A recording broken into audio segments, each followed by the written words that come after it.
In this video, I'm going to talk about different adapters, USB adapters. Some people call them chargers. Technically, they're adapters. If you want to get super technical, they're actually transformers. They typically take 120 volts in this country, in the United States, 120 volts, and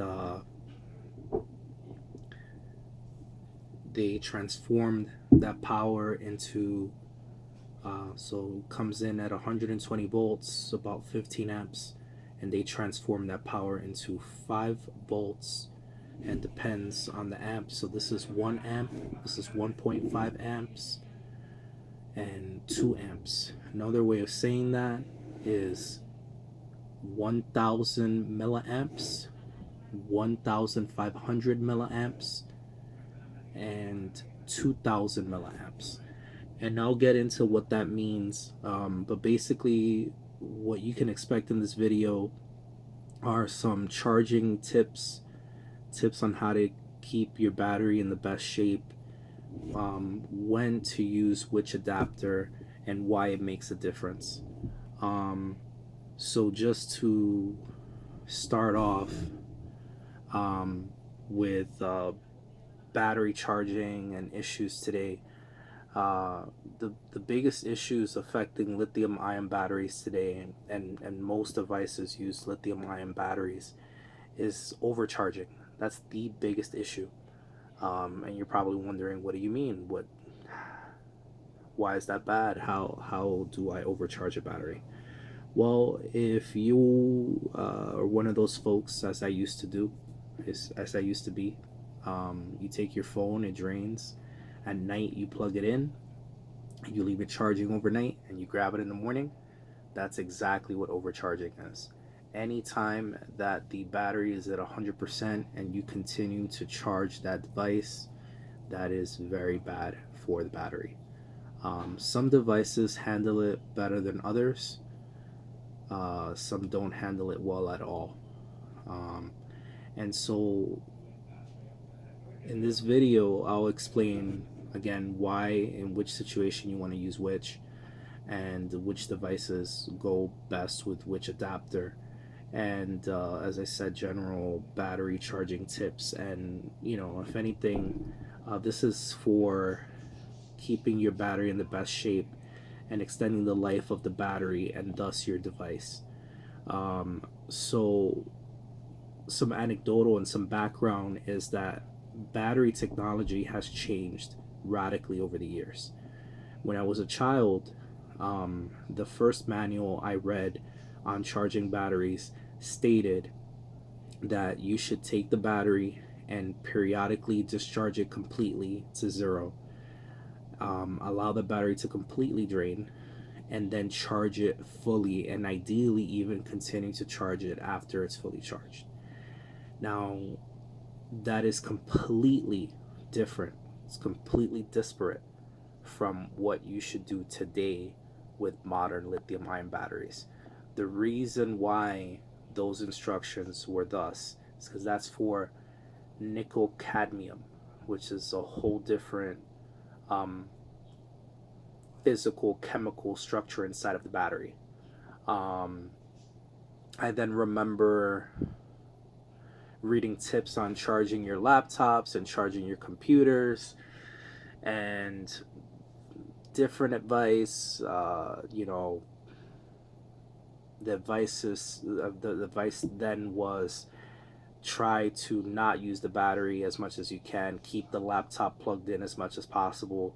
Some people said, no, that's bad for the memory of the battery, don't do that. So I'll get into further detail as to what exactly to do with lithium ion batteries in almost all devices today, whether it's phones and laptops.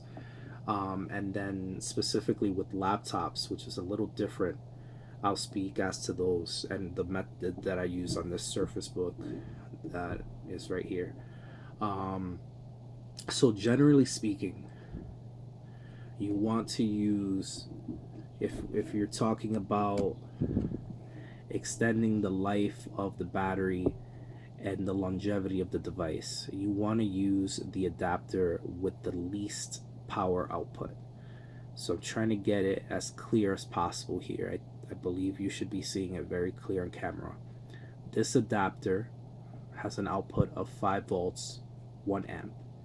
So if you are somebody who says, I don't care how long it takes to charge my device, I don't care if it takes 2 days, I just want that battery to charge as nicely as possible in the most gentle way as possible, this would be your best bet. Now, interestingly enough, this adapter would be too powerful for some devices, and you're wondering what those devices may be. Well, if you have a Samsung watch, as an example, if you have a Samsung smartwatch and you look at the adapter that comes with the Samsung smartwatch, that adapter is actually 0.7 amps, or another way of saying that is 700 milliamps. So with any device that is extremely small, when you talk about smartwatches or pods, ear pods, or Bluetooth accessories, that's when you want to definitely use the adapter that comes with the device, which will typically be, could even be as low as 0.5 amps. As an example, the Kaza cameras that I use, they come with 0.5 amp adapters. So you want to use that. Whatever the typically the adapter that your device came with is what you want to use. In this video, what I'll be talking about is when you want to kind of go outside of that because you want to use an adapter, or you want to use a technique to extend the battery, to extend the life of the device. So as an example, this 1 amp adapter will do you really well, but it's going to be slow. So the adapter that I absolutely adore, that I use almost for every device that I charge, is this Zune adapter, which is 1.5 amps. So you can see there. Now if you want to do some fast charging, you use this guy, which is 2 amps. And there's adapters that go even higher. There's adapters that are 2.5 amps, and there's even adapters that are 3 amps.